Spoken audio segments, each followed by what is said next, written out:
Anytime? Yeah, man. Glory in the Meeting House, Luther Strong, Hazard, Kentucky.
It's been a year since last we met, and we will never meet again.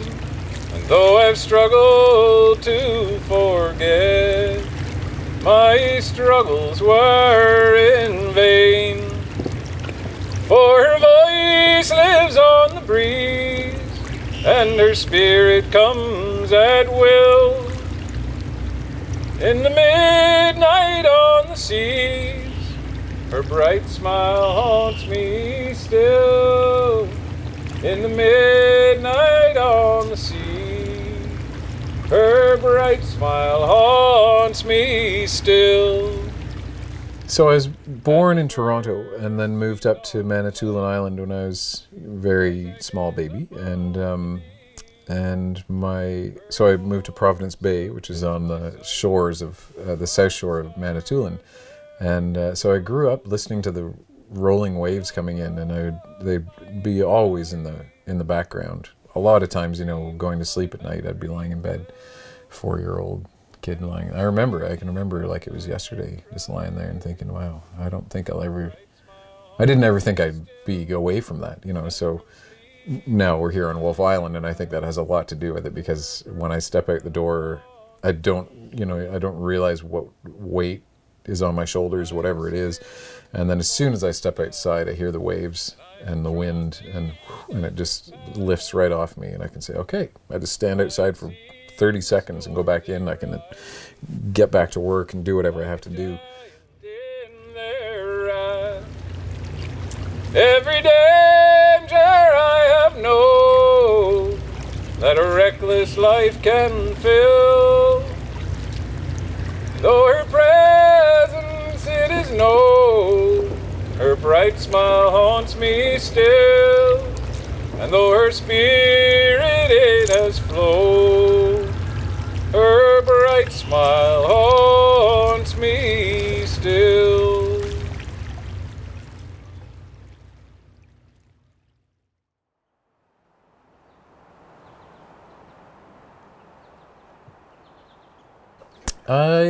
We've lived here, I think, about 12 years, going on 13 years. We bought the house 15 years ago, and took a couple of years to fix it up and then moved in. Yeah, it takes a long time to get settled in, you know, when you're on tour. Like we used to tour, well, you know what it's like. We used to tour so hard, and when you're trying to get into a place and settle in, you have to be patient to begin with. Like, you know, it takes time to feel it out and to get your feet on the ground and people to, you know, open up and trust each other and stuff. And I feel like I'm finally starting to settle in, and like the old locals who've been here since the 1700s are like, okay. I remember I was standing out here in the field sort of just after sunset, around this time of year actually, and I realized everybody can see me, you know what I mean? Like, you move to a place and you feel like, you kind of feel like, oh yeah, it's cool, I'm blending in and everything's fine, but you stand out. Like, it doesn't matter what you do. If you stay home and stay out of the public eye, but that's not what I do. And so right away, everybody's like, there's the new family. And we bought this house here, which is the old rectory to the Anglican church. And people were, I think they were a bit nervous we were going to tear it down, which wasn't our plan. But it was so rotten that it very well could have been. Anyway, we didn't. And I think that was a big... I mean, I know it was a big thing for a lot of people where they've come up through the years and said, you know, we're really happy that you didn't tear down the house and you took the time to actually fix it up. And that means a lot to the community. Anyway, so the combination of all the things, like, I suddenly realized, oh man, like, here I think I'm like, yeah, totally blending in and nobody notices. And meanwhile, like, suddenly the spotlight was on me and I was just out by myself in the middle of the field. And I just had that sort of, it wasn't an epiphany, but like that kind of thing where you think, wow, like, these guys have been here for so long that any new thing that happens, they just see it all right away. And I go, oh yeah, they've come and gone already. Oh, are they already gone? How long was that? Oh, it's already been 10 years and, you know, whatever. It's just amazing to watch a community. Okay.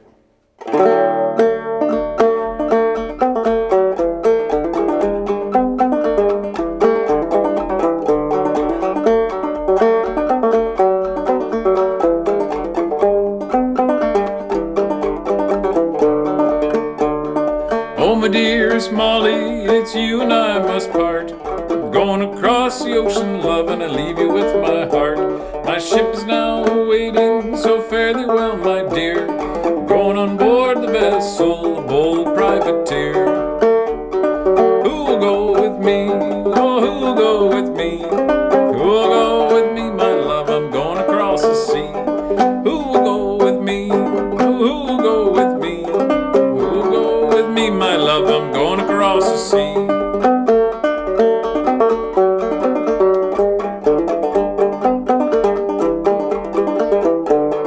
Oh, my dearest Johnny, great dangers have been wrought. Many's a sweet life on the sea has been lost. Better stay at home with your charming Molly, dear, than to venture your sweet life, old privateer. Who will go with me? Oh, who will go with me? Who will go with me, my love? I'm going across the sea.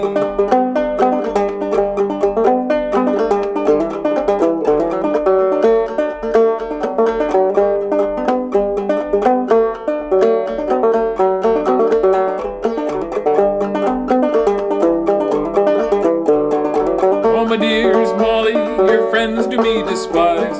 Besides, you have two brothers who'd surely take my life. Come change a ring with me, my love, come change a ring with me. Let it be a token while I'm across the sea. Who will go with me? Oh, who will go with me? Who will go with me, my love? I'm going across the sea. Oh, who will go with me? Who will go with me? Who will go with me, my love? I'm going across the sea.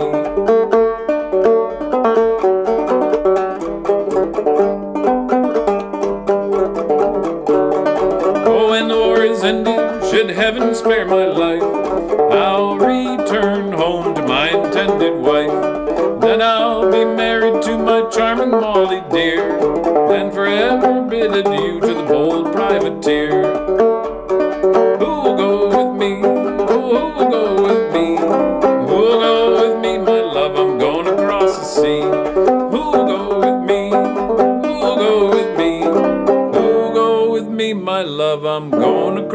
across the sea.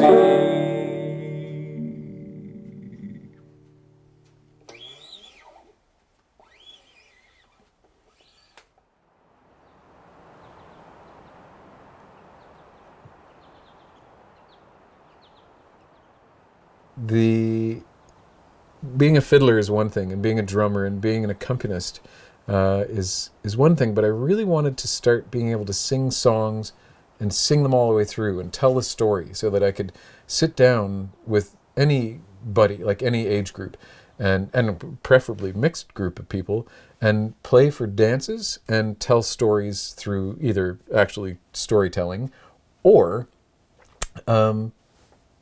sing the song, and you encapsulate in one folk song, especially the long ballads, like the child ballads and that, you have to convey in one song, which is 5 minutes long, could be longer, but not much. You have to convey everything that a person, or the same sort of, the feeling at the end is that the person has just read a novel, or they've watched the whole movie, and you have to put that all out there.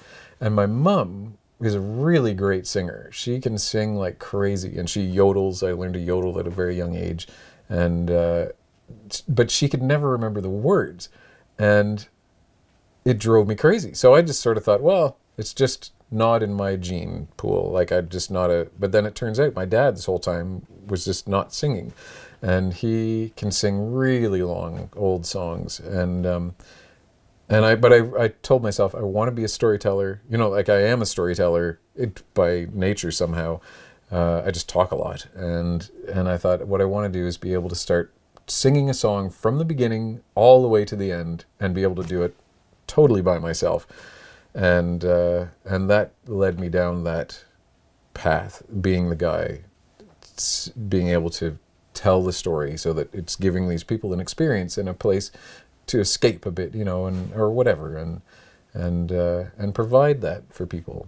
But it was because my mom she'd sing, gonna take a sentimental,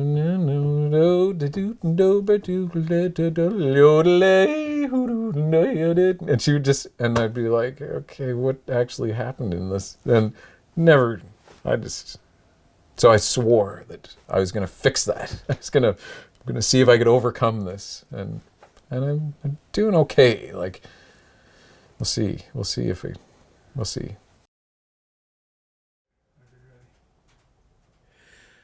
I've been a moonshiner for 7 long years. Now I've made all my money selling whiskey and beer. And my breath is as sweet as the dew on the vine. God bless that moonshiner, how I wished he were mine. Well, he tore out his pockets and she sewed up the seams. She fed that moonshiner on sweet milk and cream, till his breath was as sweet as the dew on the vine. God bless that moonshiner, how I wished he were mine. Well, her parents won't allow me to frequent her door. Good morning, corn liquor, I think I'll try you once more, till my breath is as sweet as the dew on the vine. God bless that moonshiner, how I wished he were mine. I will go up some holler, I'm gonna build me a still. I will sell you a bottle for a $20 bill, till your breath is as sweet as the dew on the vine.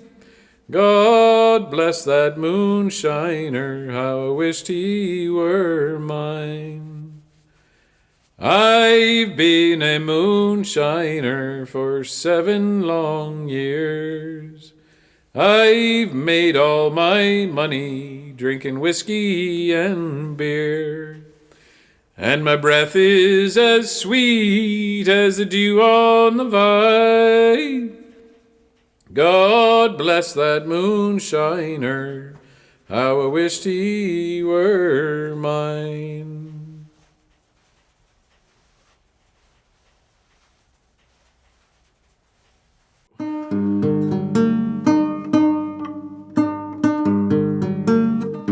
I'd been making didgeridoos and drums for a long time, and those are tricky to make, but I wanted to make something that was a little bit more, that required more thought on my part in a different way. And I wanted to make something that was fun to play and made from a vegetable. I thought it was really cool. So I made one. I made a fiddle, and it was fine. Actually, I made a cigar box fiddle, and it turned out great. Raina Gellert played it one time at Clifftop, and she was like, "This is great. I want one of these." So that was encouraging. And then I made a gourd guitar, and it was terrible. It wasn't terrible, but it wasn't great. But it was my first attempt. I took an old neck and I stuck it on a gourd and did the whole thing up. And and then I made one. I made a gourd fiddle, and that was weird and cool. Actually, that's the original neck with a different gourd on it. But that was almost 20 years ago, and then I thought, well, I have this gourd. I ended up with this huge batch of gourds. For long story, but I ended up with these gourds. So I thought, well, I'll try making a banjo because I want a banjo. I've wanted a banjo since I was a kid, and now I can make my own. So I made one, and it turned out fine. And I still have that one hanging on the wall. And then the second one, I happened to have it with me, and I met Mike Seeger, and we were at the Champlain Valley Folk Festival.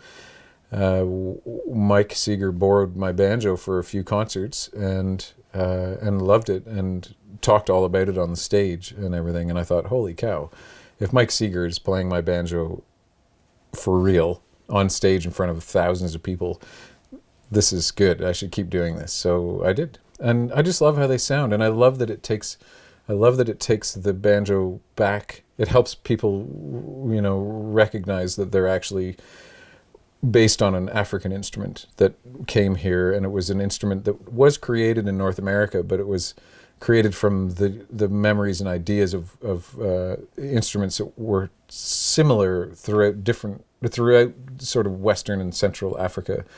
And the sound of the gourd and the sound of it's a really warm and inviting tone. It was what the people needed to get along and to console each other and to tell the stories and to continue being African people in North America.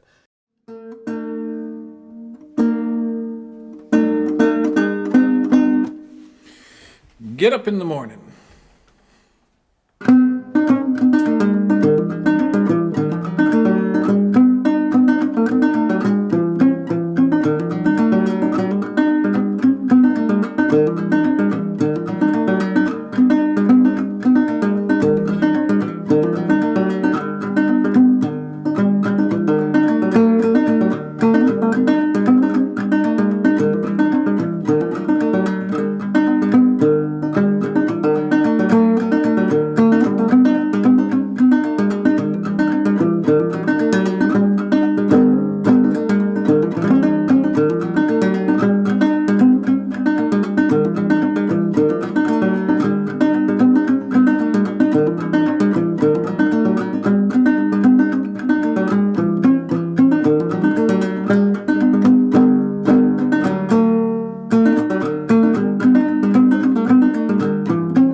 Yeah, there's a lot of merge. There, that was the thing that got me. I was watching the Beatles. There's that 28 disc box set that came out of the life of the Beatles, and I watched it about 15 years ago or something, and it was amazing. Like, that was the thing too, growing up in Manitoulin. We didn't have TV or anything much, so to actually see moving pictures of the people that you listen to forever, and wow, they're actually just guys. Like, they're just a bunch of guys. And there's that one bit of footage of John Lennon and the Beatles singing on the rooftop when they did that rooftop concert. And, darn, I can't remember the song, but in the middle, John starts singing and he totally forgets the words and he goes, would you, could you, would you moo?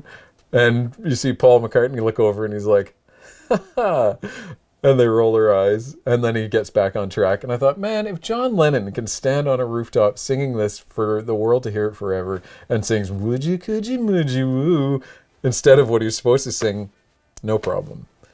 And I think that stuff, like when you're singing, like you listen to Jimmy Rogers or people like that, and it's crooked and weird, and they come in at the wrong time so often, and they screw stuff up all the time. And I just thought, wow, that's what makes it exciting, and that's what makes it like a live performance. When you, not that I want to go ahead to try and make mistakes, but when you do fudge something up and have to kind of would your way through it, then the people go, oh, wow, great. That guy who, not me necessarily, but when you see somebody like John Lennon who you put on a pedestal, like, you can't help it. I mean, like, he's John Lennon. And when you hear him do something like that, and you think, oh, okay, I that gives me the freedom to just be a little more loose and to like, it's not the end of the world. You can still tell the story and would you, and it just makes it all the more real,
Crazy sounding thing.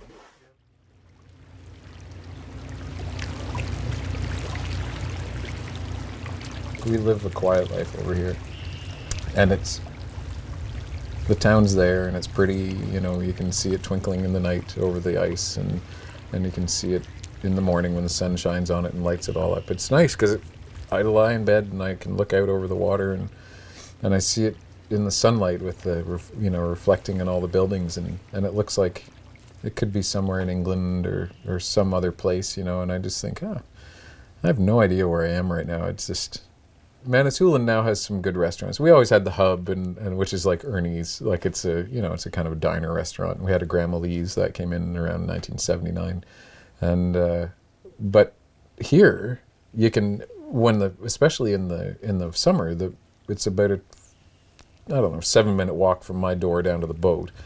You get on the boat, and the ferry drops you off right downtown Kingston, and I can walk to anything downtown and then walk back on the boat and walk home again. So I don't have to drive my car, but I live in the country, and I know I'm still using the big diesel driving ferry, but so is everybody else. So it's a mass transportation, and it's going to go whether or not I'm on it.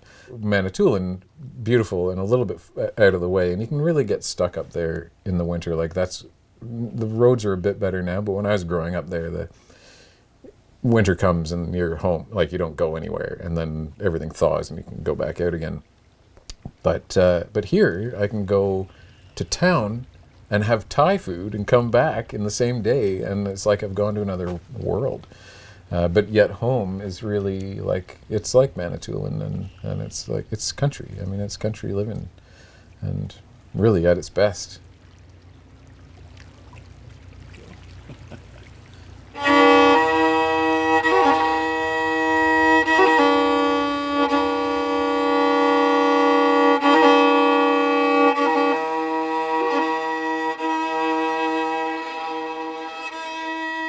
Well, it's a great separation, my friends, they have caused me, by bearing their spite that my favor was won.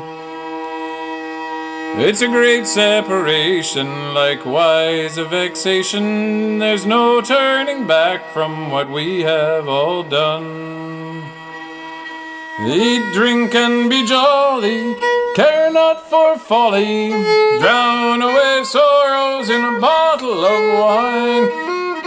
Pass it to the boys in the full flowing bumpers, and play on my fiddle to pass away time.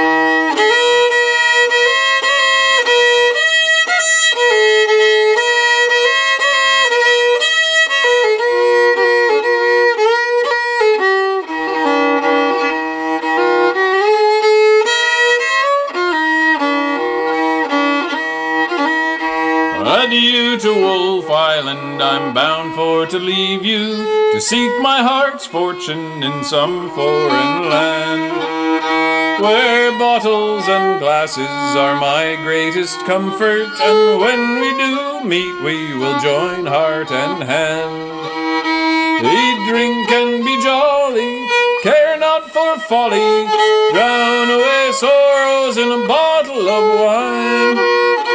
Pass it to the boys in the full flowing bumpers, and play on my fiddle to pass away time.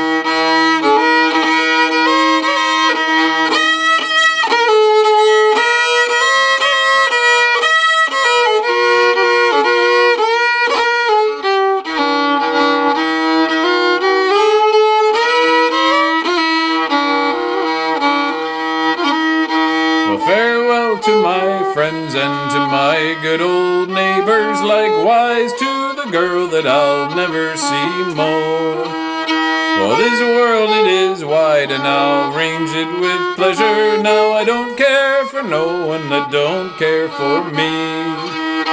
Eat, drink, and be jolly, care not for folly, drown away sorrows in a bottle of wine.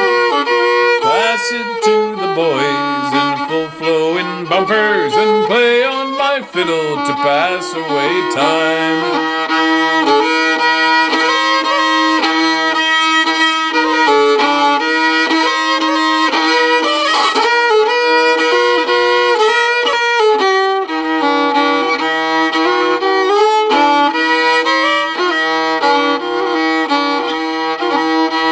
My fortune is small, but freely I own it. What little I have, it is all of my own. I may have stayed longer to enjoy it with pleasure, if my poor friends had left me alone. Eat, drink, and be jolly, care not for folly, drown away sorrows in a bottle of wine. Pass it to the boys in full flowing bumpers, and play on my fiddle to pass away time.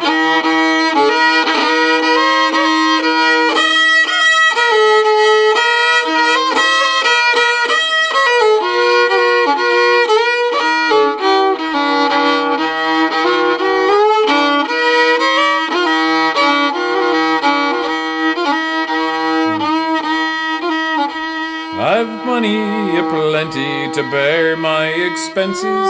When it's all gone, I'll chop wood and make more. When death it comes o'er me, I'll freely go with it, pay up my last dues and go home with it now. Eat, drink, and be jolly, care not for folly, drown away sorrows in a bottle of wine. Pass it to the boys in the full flowing bumpers and play on my fiddle to pass away time. Eat, drink, and be jolly, care not for folly, drown away sorrows in a bottle of wine. Pass it to the boys in the full flowing bumpers and play on my fiddle to pass away time.